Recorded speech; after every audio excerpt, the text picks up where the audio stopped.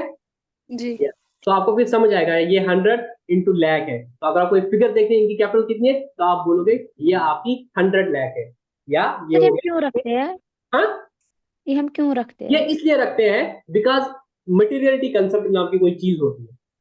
हमने पढ़ा था अकाउंटेंसी में एक मटेरियलिटी नाम की चीज है, जो इमेटेरियल चीज होती है उसको आप राउंड ऑफ कर लेते हो, ठीक है ना। जैसे आप यदि इसमें पढ़ोगे ना, अभी शेयर, मुझे पता नहीं आपकी इसमें लिखा है, कंपनीज एक्ट ने खुद बोला है एक चीज कि आपको जो राउंड ऑफ करना पड़ेगा वो नियरेस्ट लैख तक करना पड़ेगा। लैख से नीचे वो बोलता है कंपनीज एक्ट में इमेटेरियल चीज है, आप लैख से नीचे मत रखो, क्योंकि वो गंद मचती है। जैसे मैं अपनी कंपनी का बोलूंगा, मेरी कंपनी का जो है, मेरी कंपनी का टर्नओवर पता है कितना था लास्ट ईयर, कितना था। टर्नओवर का मतलब पता क्या होता है, टर्नओवर का मतलब पता क्या होता है, टोटल सेल्स टोटल सेल्स। बहुत सही, टर्नओवर मतलब टोटल सेल हमारी कितनी थी, इंडियन ऑयल की 31/3/2023 को जो पूरा साल कंप्लीट हुआ, हमारी सेल कितनी थी, गैस करो, एनी रैंडम गैस, जल्दी जल्दी। The sale was 9 lakh crore, कितना, तो मैं 9 लाख करोड़ लिखूंगा, सबसे पहले 9 लाख लिखूंगा। मुनसा बेटा आपके लिए जवाब है, ये 9 लाख हुआ, हाँ, 9 लाख नहीं था, 9 लाख करोड़ था। लाख आप डालो करोड़ था। करोड़, आग ज त्रे चोर 5 6 7, तो ऐसी फिगर डालोगे आप तो परेशान हो जाओगे ना इस चीज को पढ़ते हुए। हाँ।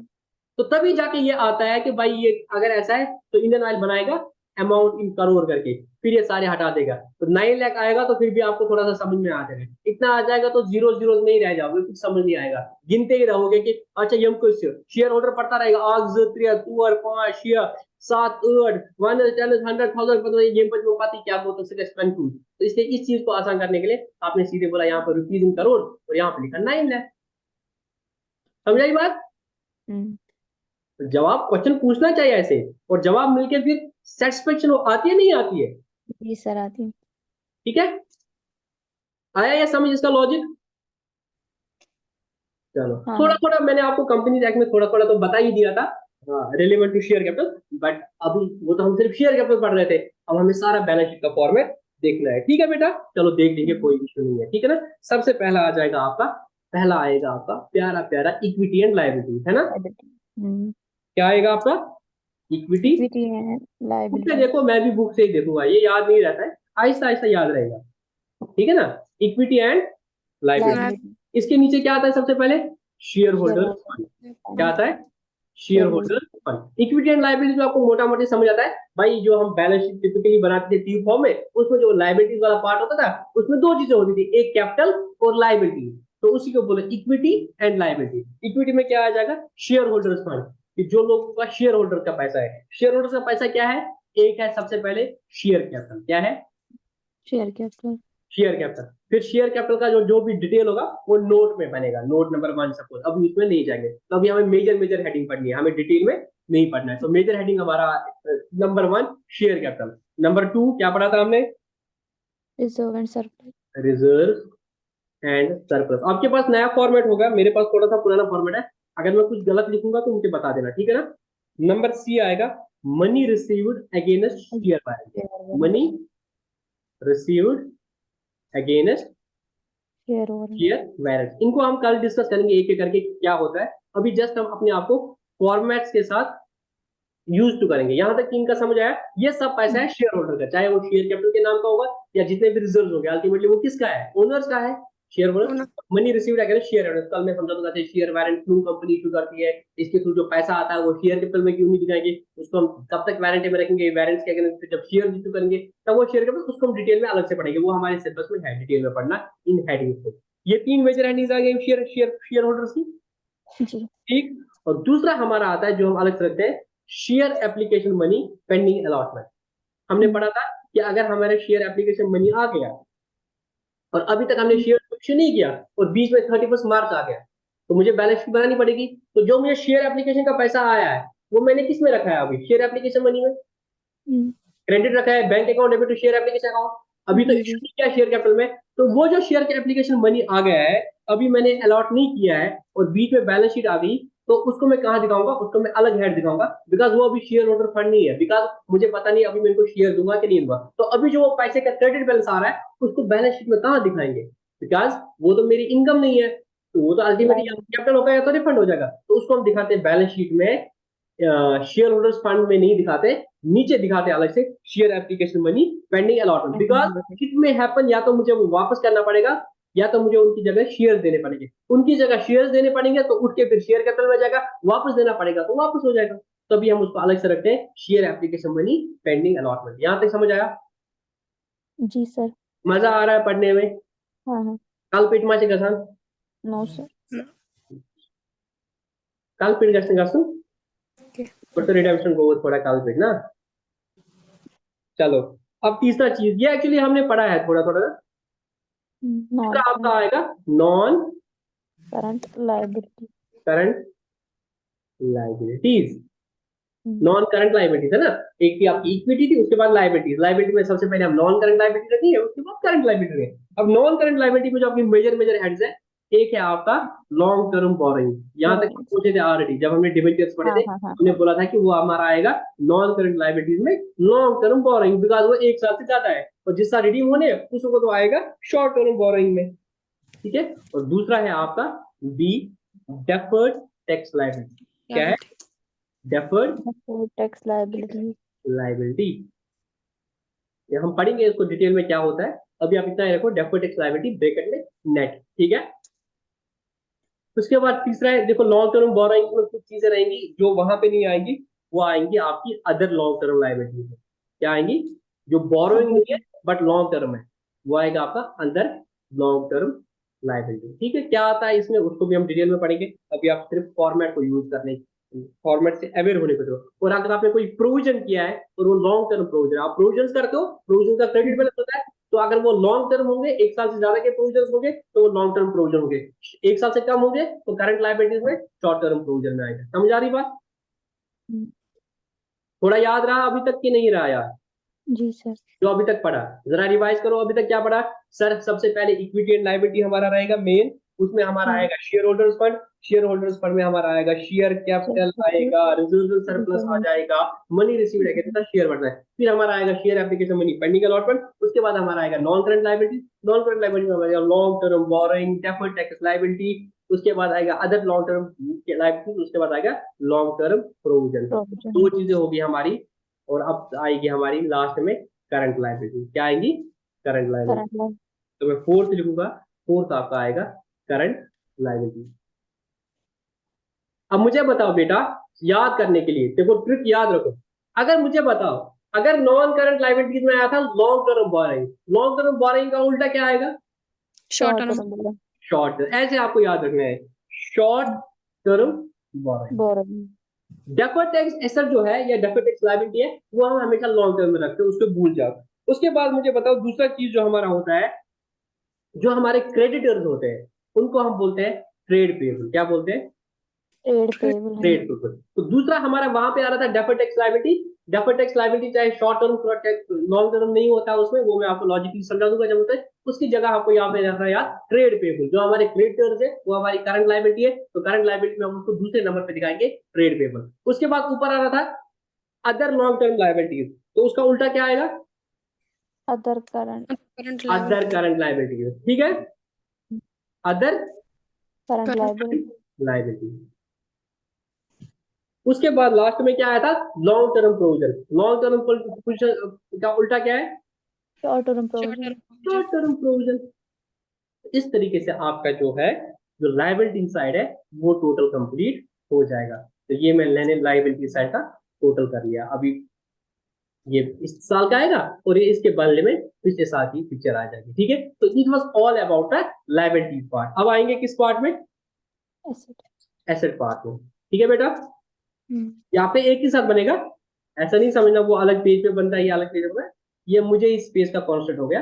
वो बाकी कंपनी में भी हो सकता है बट द पॉइंट इज ये एक ही साथ बनता है बैलेंस शीट, ठीक है ना। हम्म।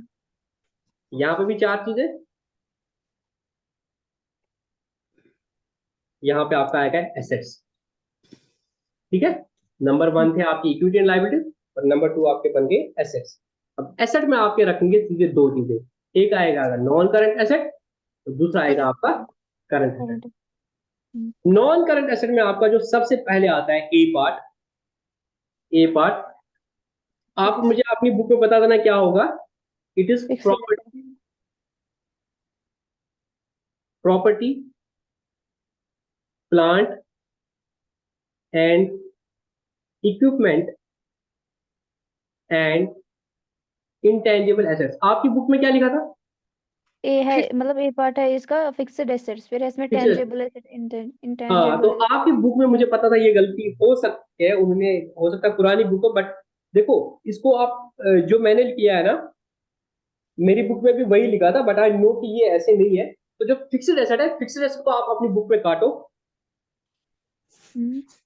फिक्स्ड एसेट को काटो और उसके साइड में लिखो ये जो मैंने लिखा, property plant equipment and intangible asset, ठीक है।